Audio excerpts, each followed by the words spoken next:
में की जाती है, एक सकल स्वरूप में, एक निष्कल रूप में। बड़े ध्यान से पीछे वाले भी सभी सुनिए।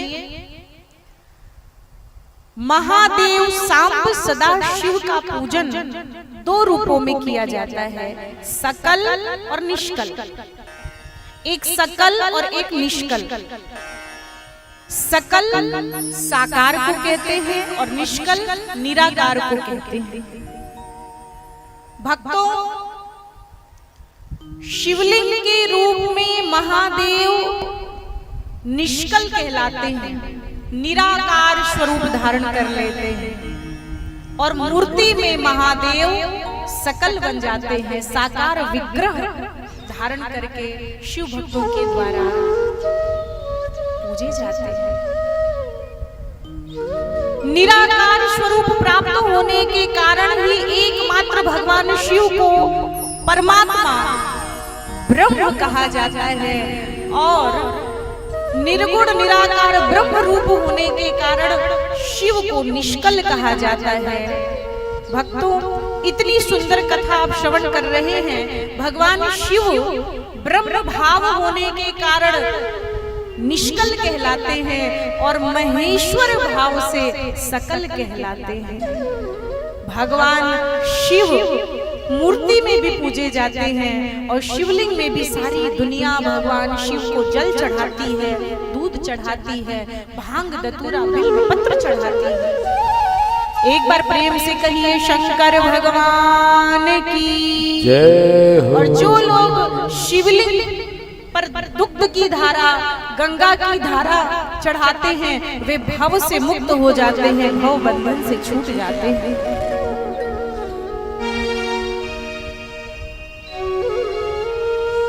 भगवान शिव का ब्रह्मा और विष्णु ने पूजन किया। आपको यह प्रसंग भी हम श्रवण कराएंगे। देखिए, कथा ऐसी आई है कि भगवान नारायण के नाभि से कमल प्रकट हुआ, कमल से ब्रह्मा जी की उत्पत्ति हुई है। ऐसा आप अन्य शास्त्रों में, ग्रंथों में भी सुन चुके हैं कि भगवान नारायण शेष शैया पर विराजे थे। भगवान विष्णु के नाभि से एक कमल प्रकट हुआ और कमल नाल से ब्रह्मा जी की उत्पत्ति हुई। ब्रह्मा जी को भ्रम हो गया कि अहम ब्रह्मास्मि, मैं ही भगवान हूं,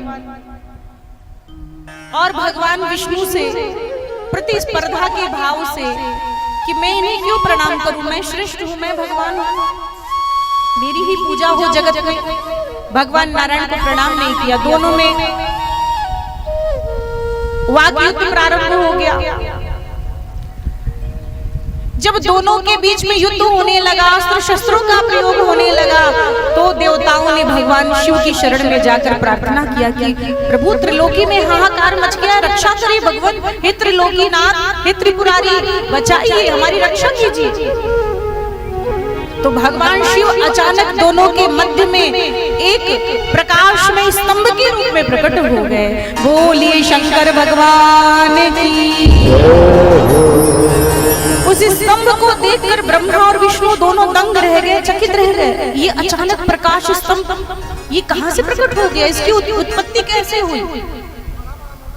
और उस स्तंभ का और छोर का पता लगाने के लिए भगवान नारायण वाराह का रूप धारण किए और ब्रह्मा जी हंस बनकर ऊपर नीचे भ्रमण करने लगे, लेकिन उस स्तंभ का कहीं कोई और छोर दिखाई नहीं दिया। भगवान शिव का कौन पार पा सकता है? भगवान शिव माया से परे हैं। शिव की माया को कौन समझ सकता है? उसी समय एक केतकी का फूल च्यूत होकर गिरा जा रहा था। उस केतकी के पुष्प से ब्रह्मा जी ने पूछा, तुम कौन हो, क्या तुमने इस स्तंभ कांत देख लिया?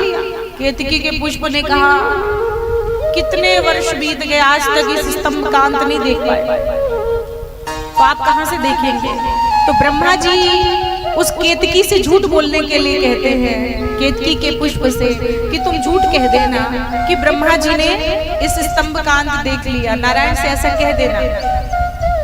ब्रह्मा जी के बातों में आकर केतकी ने, भगवान विष्णु आए तो उनसे कह दिया, आपसे पहले ब्रह्मा जी ने इस स्तंभ कांत देख लिया।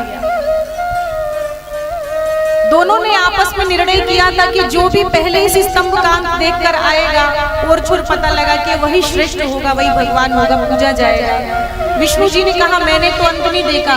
ब्रह्मा जी ने केतकी से झूठ बुलवा दिया। केतकी ने झूठ कहा तो भगवान नारायण ने ब्रह्मा जी का पूजन किया, चरण प्रक्षालन किया।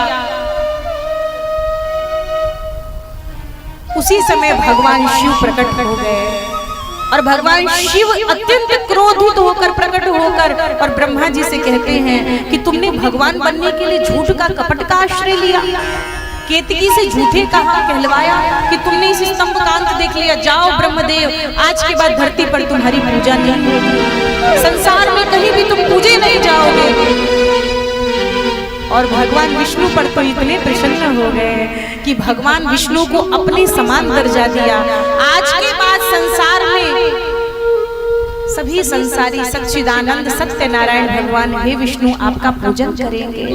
आप सत्य स्वरूप हो, आपके भीतर सत्व गुण की प्रधानता है, आप सत्य स्वरूप हैं।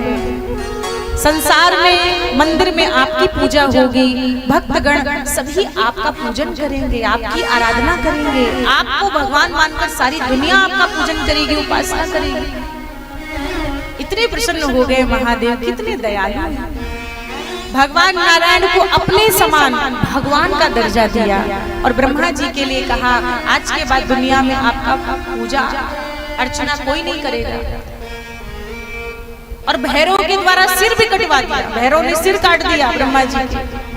जब शरण में आ गए ब्रह्मा जी स्तुति करने लगे, महादेव ने कृपा किया, पुनः कृपा किया, पूर्ववत किया और ब्रह्मा जी को यज्ञों का भाग प्रदान किया कि आपके बिना यज्ञ संपन्न नहीं होंगे, आपके बिना कोई भी यज्ञ पूर्ण नहीं होगा। इसीलिए महादेव देवों के देव हैं, महादेव हैं, देवों के देव हैं महादेव शिव शंभु।